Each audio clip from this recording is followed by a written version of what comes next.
This is my southern alligator lizard named Chunk Norris, and today we're going to be upgrading his tank.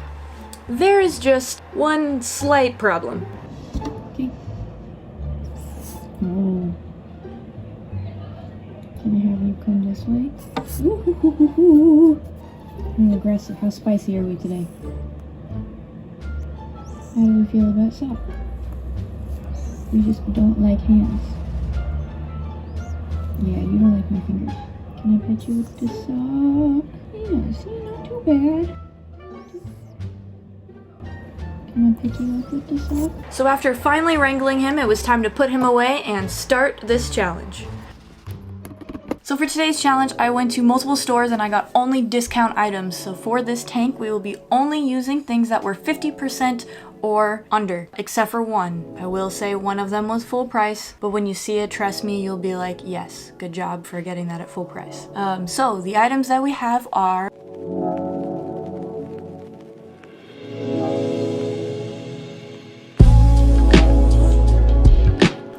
believe it or not, I actually got that free. And for our last item, that was unfortunately full price, a saloon.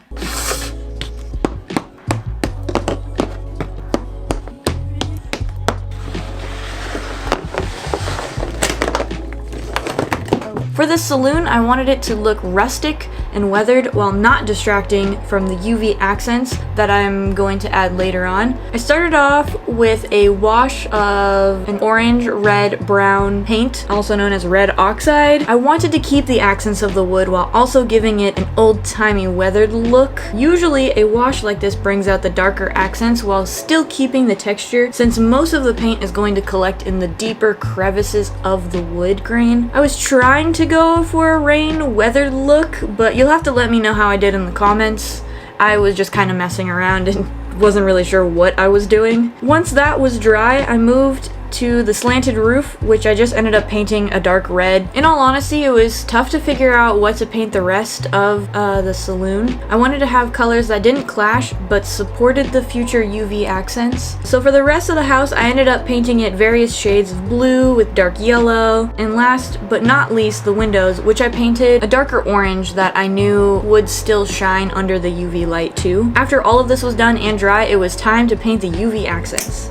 Similarly to the rest of the saloon, I just went with whatever felt right. There wasn't really a plan for where I wanted the accents to go. I just knew I wanted to stick with the similar colors while also being subtle. I didn't want a UV explosion, it was just to be accents. I wanted this piece to be a centerpiece, but also something that was more casual in the tank, that would just be cool to look at every once in a while, but not something that stood out too much. After the accents were done, I blended in the bottom wood piece with the substrate. To do this, I got a bowl and mixed jungle mix and sand together, which is what I would be using for the rest of the substrate. Once it was fully mixed, I then used some Mod Podge to stick it to the wood base. While that was drying, I made these cute little hanging plants and some planter boxes for the porch. To make these, I started off by opening the thing of wood clay, which was super annoying to work with, but there happened to be a piece that was already hardened and already dried, so I pulled that off, cut it into mini shapes that look like this. After this, I used a branch of garland, some leaves from the little decor thing that we got, scissors, and a hot glue gun. After I broke the leaves into little tiny pieces, which was a lot of fun, cut the garland, slapped some glue on that wood piece, stuck the glue onto the leaves, and boom! Hanging planter. Well, almost, not quite.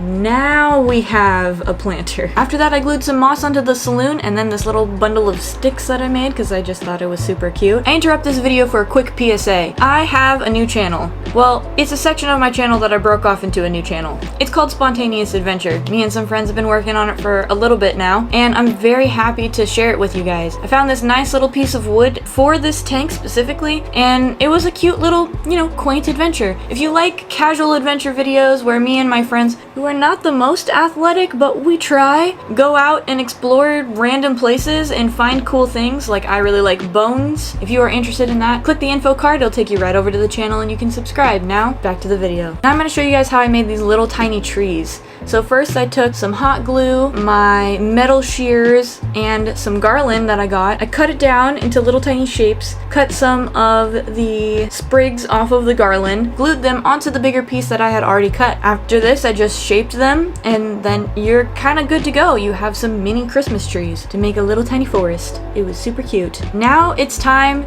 to assemble everything. So for this, I just cleaned out the 10-gallon tank, moved everything around, made sure everything looked good, fit good, and glued the trees in. After gluing the trees in, making sure everything was glued down, it was time to add our substrate, which I just, again, used jungle mix and sand mixed together. This will help hold the humidity in while also, you know, making it a little bit interesting, fun to dig in, all these things.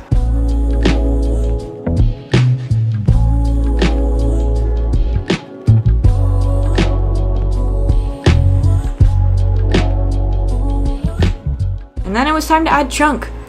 He was surprisingly really happy to go in. He doesn't mind being held, it's just getting him out that's the issue.